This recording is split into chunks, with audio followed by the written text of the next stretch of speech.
মেঘালয়ে মধুচন্দ্রিমায় স্বামীকে খুনের ঘটনা স্তম্ভিত কঙ্গনা রানাওয়াত। সোশ্যাল মিডিয়ায় পোস্ট করে কঙ্গনা লেখেন যে এই ঘটনার তীব্র নিন্দা করছেন। তার মন্তব্য, একটি মেয়ে ভয় পেয়ে বাবা মাকে বিয়ে করবে না বা বিয়ে করবো না বলতে পারে না, অথচ ঠান্ডা মাথায় স্বামীকে খুন করতে পারে, যা অদ্ভুত। তার মতে তেমন হলে ডিভোর্স করতে পারত, প্রেমিকের সঙ্গে পালাতেও পারত সোনম। কঙ্গনার সতর্কবার্তা, বোকা লোকেদের কখনো হালকাভাবে নেওয়া উচিত না। হানিমুনে হারহিম হত্যার তদন্ত 3 দিনে ট্রানজিট রিমান্ডে সোনমকে নিয়ে শিলংয়ে পৌঁছলো মেঘালয় পুলিশ।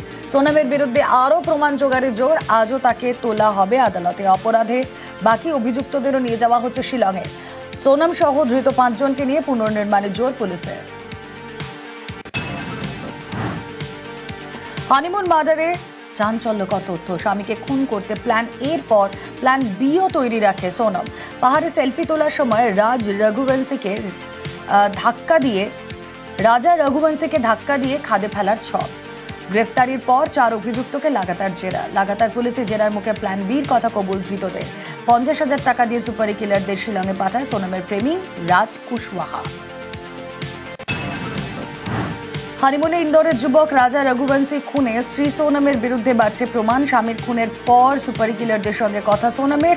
ঘটনাস্থল থেকে 10 কিলোমিটার দূরে খুনিদের সঙ্গে কথা বলেন সোনম। তদন্তকারীদের হাতে এমনই প্রমাণ মিলেছে।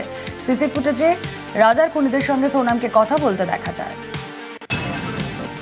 হানিমুনে গিয়ে স্বামীকে খুনের পরিকল্পনা, ইন্দোরে বসেই খুনের ছক পরিচালনা। সোনমের বয়ফ্রেন্ড রাজ কুশওয়াহার বয়ফ্রেন্ডের সঙ্গে লাইভ লোকেশন শেয়ার সোনমে। সেই সূত্র ধরে 3 সুপারি কিলারকে ভাড়া রাজের। গুয়াহাটি থেকে অনলাইনে অস্ত্র অর্ডার করে সুপারি কিলাররা। হানিমুনে গিয়ে স্বামীর খুনের পর শিলং থেকে পালিয়ে যান সোনম।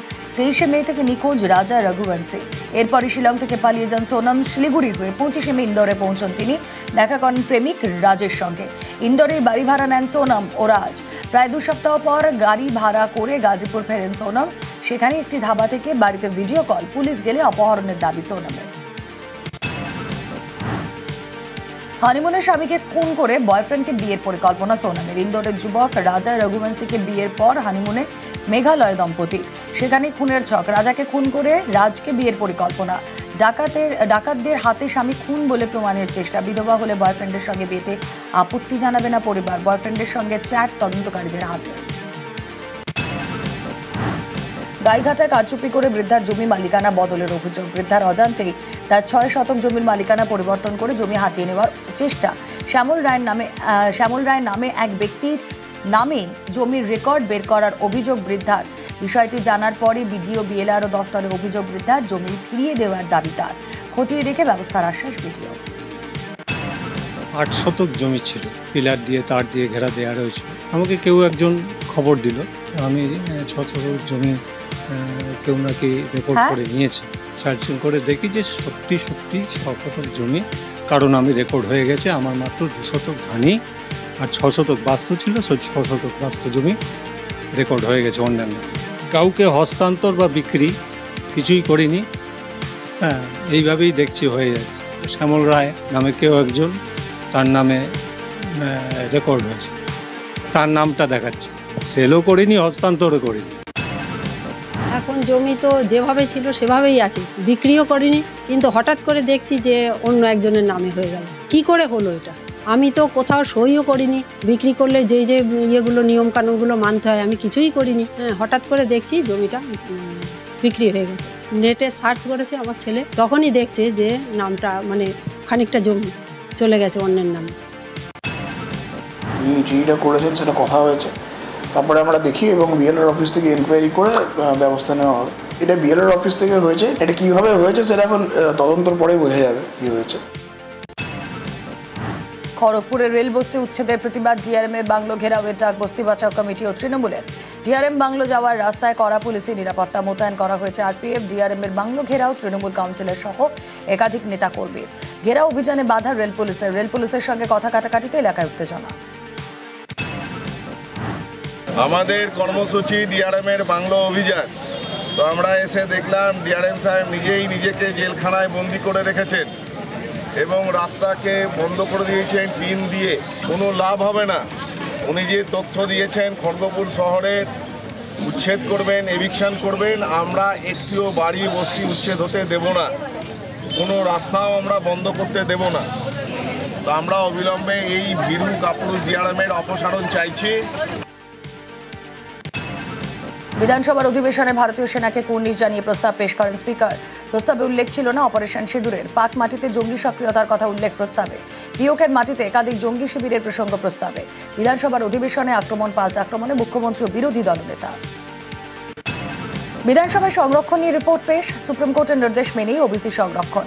বিধানসভায় ওবিসি সংরক্ষণ নিয়ে আলোচনায় বললেন মুখ্যমন্ত্রী, ধর্মের ভিত্তিতে সংরক্ষণ নয়, ধর্মের সঙ্গে ওবিসি সংরক্ষণের সম্পর্ক নেই মন্তব্য মমতা বন্দ্যোপাধ্যায়ের। অনেকেই এই নিয়ে ভুল প্রচার করছেন, সোশ্যাল মিডিয়ায় ছড়ানো হচ্ছে ফেক নিউজ, দাবি মুখ্যমন্ত্রী।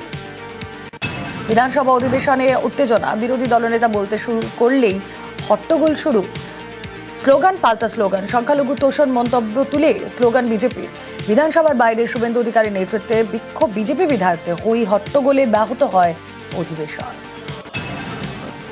মুখ্যমন্ত্রী যেভাবে হাইকোর্টকে মিথ্যা বলেছেন, কেস পেন্ডিং আছে, সুপ্রিম কোর্টে 15 জুলাই ডেট আছে, আমরা একটা কিছু বললে বলে সাবজুডিস।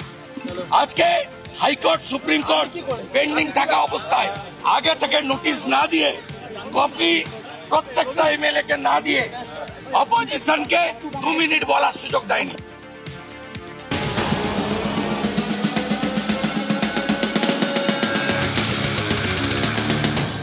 Morning superfast.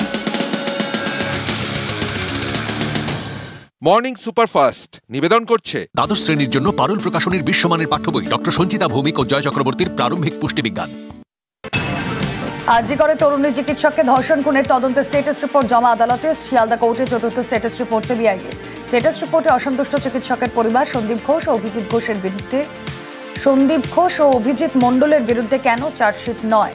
তরুণীর সঙ্গে যারা শেষবার ডিনার করেন তাদের বয়ান নেওয়া হয়নি কেন? প্রশ্ন পরিবারের। 16 জুলাই পরবর্তী রিপোর্ট দিতে নির্দেশ আদালতের। একই স্ট্যাটাস রিপোর্ট আগে যে দুটো স্ট্যাটাস রিপোর্ট সেটাও যে ধরনের, সেটাকে ঘুরিয়ে ফিরিয়ে একটু নতুনত্ব করেছে, গিয়ে কিছু একটা পয়েন্টগুলো আমরা এক জায়গায় ইনভেস্টিগেশনে পাঠিয়েছি। ওই রিপোর্ট এলে তারপরে আমরা বলবো। অন্যের উপরে এমআইএমবি রিপোর্ট, তাহলে ওনারা কী করছেন? এমআইএমবি রিপোর্টের উপরে ভিত্তি করে একটা মামলা চালিয়ে দিচ্ছেন, একজনকে দোষী সাব্যস্ত করে দিচ্ছেন। তাহলে সিবিআইয়ের কী দরকার? মেডিকেল বোর্ড তৈরি করে বিচার করে দিলে তো হয়ে যায়। এই কেসেতে লাস্ট সিন থিওরি অনুযায়ী যাদের সঙ্গে দেখা গিয়েছে তাদেরকে কোনো রকম কাস্টোডিয়াল ইন্টারোগেশন করা হয়নি। নর্মাল তাদেরকে এমনি জিজ্ঞাসাবাদ করে তাদেরকে সাক্ষী হিসেবে কোর্টে এনে তাদের স্টেটমেন্ট রেকর্ড করে সাক্ষী হিসেবে তাদের ছাড়া হয়েছে, যেখানে কাস্টোডিয়াল ইন্টারোগেশনটা খুবই দরকার ছিল।